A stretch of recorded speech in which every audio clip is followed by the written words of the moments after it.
The chariot was the tank of the ancient world. In a time that was mostly limited to basic infantry and cavalry in its armies, the chariot was a game changer, and nations that had access to them tended to be the military superpowers of their day. The Battle of Kadesh in 1274 BC between the Egyptians and the Hittites was the largest chariot battle in recorded history, believed to have involved between 5,000 and 6,000 chariots. Though both sides claimed victory in the battle, it also ended with the oldest surviving peace treaty between the two kingdoms. After expelling the invading Hyksos from their nation circa 1550 BC, the Egyptian New Kingdom began reasserting themselves in the regions that they had lost control of during the Hyksos occupation, including what is now Israel, Lebanon, and Syria. Other nations contested Egyptian control of the region, leading to multiple wars. Successive pharaohs had varying degrees of success in these conflicts, such as Thutmose III's victory at the Battle of Megiddo in 1457. However, interest in the region began to decline until the reign of Seti I, who decided to follow in Thutmose's example by restoring the Egyptian Empire. In several campaigns against the Hittites, Seti and his son Ramses succeeded in capturing the cities of Kadesh and Amurru. The victory was short-lived, however, as both cities fell back into Hittite control sometime later.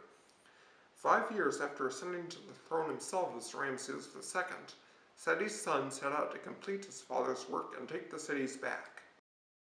Ramses led 4 divisions up towards Gaza, opposed by the Hittites under their king Muwatalli. Ramses had around 2,000 chariots, about 500 for each division, while the Hittites had between 25,000 and 3,000 chariots. As well as having more chariots, a key factor that weighed the battle in the Hittites' favor was their campaign of sabotage they launched against the Egyptians. As the Egyptians were moving in, they found 2 nomads who told Ramses that the Hittite army was further away than it actually was, and the Hittites were afraid to engage in battle.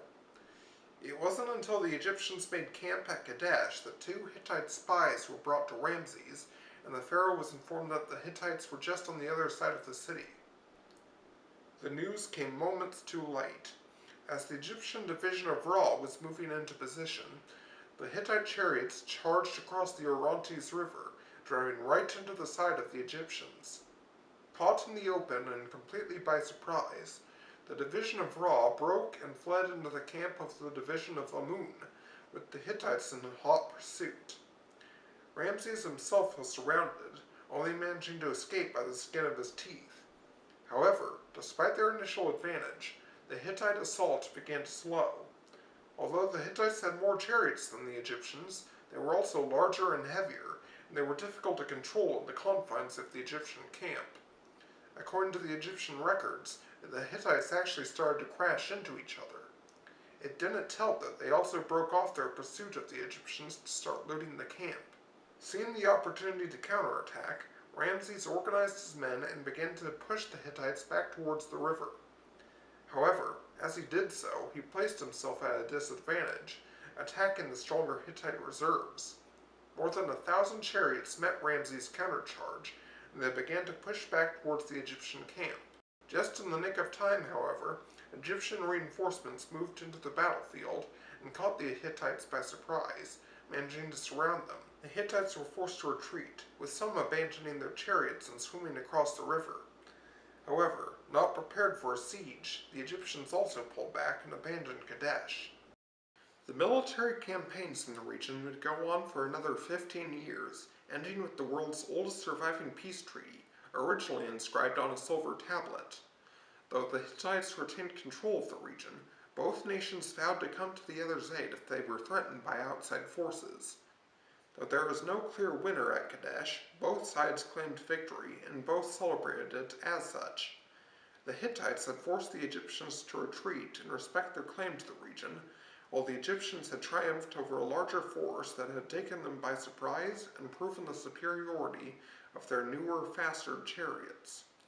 Ramses erected a large number of monuments to his exploits in the battle, depicting himself as an all-powerful warrior crushing the Hittite forces underfoot.